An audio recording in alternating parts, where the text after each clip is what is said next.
Police மா அதிபர் தொடர்பில் நீதிமன்றத்தின் தீர்ப்பு சட்டவிரோதமானது. பிரதமர் பகிரங்கம். மஹிந்த தரப்பு வேட்பாளர் தொடர்பில் வெளியான அறிவிப்பு.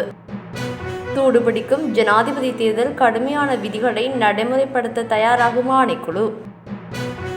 இலங்கை மக்களிடம் $1 பில்லியன் மோசடி செய்த கனேடிய நிறுவனம்.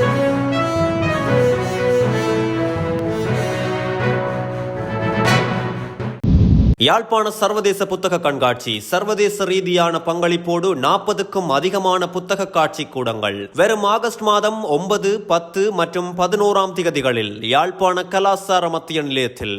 ஊடக பங்காளர் கிரீன் மீடியா. காலை கதிர் மாலை கதிர். போலீஸ் மா அதிபர் தேசப்பந்து தென்னகோன் தொடர்பில் உச்சநீதிமன்றம் அளித்த தீர்ப்பு சட்டவிரோதமானது என அரசாங்கம் அறிவித்துள்ளது. பிரதமர் தினேஷ் குணவர்தன இந்த விவகாரம் தொடர்பில் நாடாளுமன்றில் இன்று விளக்கம் அளித்துள்ளார். ஜனாதிபதியினால் பதில் போலீஸ் மா அதிபர் ஒருவரை நியமிப்பதற்கு தற்போது சட்டத்தில் இடமில்லை என அவர் தெரிவித்துள்ளார். போலீஸ் மா அதிபரின் பணியை இடைநிறுத்தும் வகையில் உச்சநீதிமன்றம் பிறப்பித்துள்ள உத்தரவினை செல்லுபடியற்றதாக்க வேண்டும் என அவர் தெரிவித்துள்ளார். சபாநாயகர் மற்றும் நாடாளுமன்றத்திற்கு இந்த விடயத்தை நினைவுபடுத்துவதாக தெரிவித்துள்ளார். சபாநாயகர் இந்த விவகாரம் தொடர்பில் கூடிய விரைவில் தலையீடு செய்ய வேண்டும் என தெரிவித்துள்ளார். தற்போதைய போலீஸ் மா அதிபரை நியமிப்பதற்கான தீர்மானத்தை அரசியல் அமைப்பு பேரவை எடுத்துள்ளது எனவும் இதனை உச்ச நீதிமன்றம் மாற்றியமைக்க முடியாது எனவும் அரசியல் அமைப்பு பேரவையின் தீர்மானம் நடைமுறைப்படுத்தப்பட வேண்டும் எனவும் அவர் தெரிவித்துள்ளார். எனவே உச்ச நீதிமன்றத்தின் இந்த தீர்ப்பு எவ்வித சட்ட அடிப்படையும் கொண்டதில்லை எனவும் இது சட்ட விரோதமானது எனவும் இந்த உத்தரவினை நாடாளுமன்றத்தினால் ஏற்றுக்கொள்ள முடியாது எனவும் பிரதமர் தினேஷ் குணவர்தன தெரிவித்துள்ளார். எதிர்வரும் செப்டம்பர் மாதம் 21ஆம் தேதி ஜனாதிபதி தேர்தல் நடைபெறவுள்ளதாக தேர்தல்கள் ஆணைக்குழு அறிவித்துள்ள நிலையில் நாட்டின் அரசியல் களம் சூடுபிடித்துள்ளது. இந்த நிலையில் 2024ஆம் ஆண்டு ஜனாதிபதி தேர்தலில் போட்டியிடவுள்ள பொதுஜன பெரமுன கட்சியின் வேட்பாளர் தொடர்பில் எதிர்வரும் திங்கட்கிழமை அறிவிக்கப்படும் என்று எதிர்பார்க்கப்படுகின்றது. ஸ்ரீலங்கா பொதுஜன பெரமுன கட்சியின் உள்ளக வட்டாரங்களை மேற்கோள் காட்டி இந்த தகவல் வெளியாகியுள்ளது. இதேவேளை ஜனாதிபதி ரணில் விக்ரமசிங்க, எதிர்க்கட்சி தலைவர் சஜித் பிரேமதாச, தேசிய மக்கள் சக்தி தலைவர் அனுரகுமார திசாநாயக்க, ஸ்ரீலங்கா சுதந்திர கட்சியின் அமைச்சர் விஜயதாச ராஜபக்ஷ, பீல்ட் மார்ஷல் சரத் பொன்சேகா உள்ளிட்ட மேலும் சிலர் ஜனாதிபதி தேர்தலில் வேட்பாளராக களமிறங்கியுள்ள நிலையில் எதிர்வரும் நாட்களில் வேட்பாளர்களின் எண்ணிக்கை அதிகரிக்கலாம் என எதிர்பார்க்கப்படுகின்றது. சுதந்திரமான தேர்தலுக்கு இடையூறு விளைவிக்கும் வகையில் அரசியல் தலையீடுகளால் ஏற்பாடு செய்யப்பட்டிருந்த சுமார் 30 உற்சவங்கள் மற்றும் நிகழ்ச்சிகள் நிறுத்தப்பட்டுள்ளதாக தேர்தல்கள் ஆணைக்குழுவின் தலைவர் RMAL ரத்நாயக்க தெரிவித்துள்ளார். ஆணைக்குழுவிற்கு கிடைத்த முறைப்பாடுகளின் பிரகாரம் குறித்த நடவடிக்கை முன்னெடுக்கப்பட்டுள்ளதாக அவர் கூறியுள்ளார். அரசியல் தலையீடு காரணமாக வாக்காளர்களுக்கு நியமனம் வழங்கல், பொருட்கள் விநியோகம் போன்ற பல திட்டங்கள் நிறுத்தப்பட்டுள்ளதாக அவர் தெரிவித்துள்ளார். ஜனாதிபதி தேர்தல் திகதி அறிவிக்கப்பட்டதன் பின்னர் உத்தியோகபூர்வ குழுக்கள் இவ்விடயத்தில் கடுமையாக செயற்பட தயாராக இருப்பதாகவும் அவர் மேலும் தெரிவித்துள்ளார். கனடாவின் நிதி நிறுவனம் ஒன்று இலங்கை மற்றும் பங்களாதேஷ் மக்களிடம் பாரிய அளவிலான நிதி மோசடி செய்துள்ளதாக குற்றம் சுமத்தப்பட்டுள்ளது. கனடாவின் முன்னணி ஊடகம் ஒன்று இது தொடர்பான தகவல்களை வெளியிட்டுள்ளது. சுமார் $2 பில்லியன் வரையில் இலங்கை மற்றும் பங்களாதேஷ் மக்களிடமிருந்து மோசடியாக செய்யப்பட்டுள்ளதாக தெரிவிக்கப்படுகின்றது. மீட்டவர்ஸ் போரிங் எக்ஸ்சேஞ்ச் குரூப் என்ற MTFE நிறுவனத்தின் தலைமையகம் கனடாவின் ஒன்டாரியோ மாகாணத்தின் மார்க்கம் பகுதியில் அமைந்துள்ளது. இந்த நிறுவனம் கனடாவின் நிதி செலவை கண்காணிப்பு நிறுவனம் உள்ளிட்ட பல்வேறு பதிவுகளையும் சரியான முறையில் மேற்கொண்டுள்ள ஒரு சட்ட ரீதியான நிறுவனம் என தெரிவிக்கப்படுகின்றது. எனினும் கடந்த 2023ஆம் ஆண்டு ஆகஸ்ட் மாதம் முதல் இந்த நிறுவனத்தின் இணையதளம் செயலிழந்துள்ளதாக தெரிவிக்கப்படுகின்றது.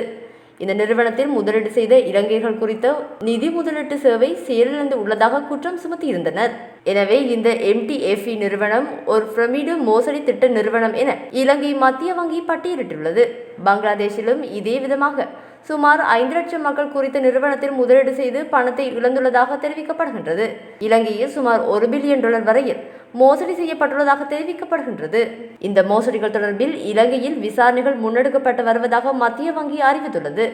இந்த சம்பவத்துடன் தொடர்புடைய 3 சந்தேக நபர்களை இலங்கை அதிகாரிகள் கைது செய்திருந்தனர். நிதி செலவையில் ஈடுபட்டதாக இந்த சந்தேக நபர்கள் மீது குற்றம் சுமத்தப்பட்டிருந்தமை குறிப்பிடத்தக்கது. இலங்கையில் இயங்கிய நிறுவனத்தின் $9 லட்சம் பணம் முடக்கப்பட்டுள்ளதாக தெரிவிக்கப்படுகின்றது.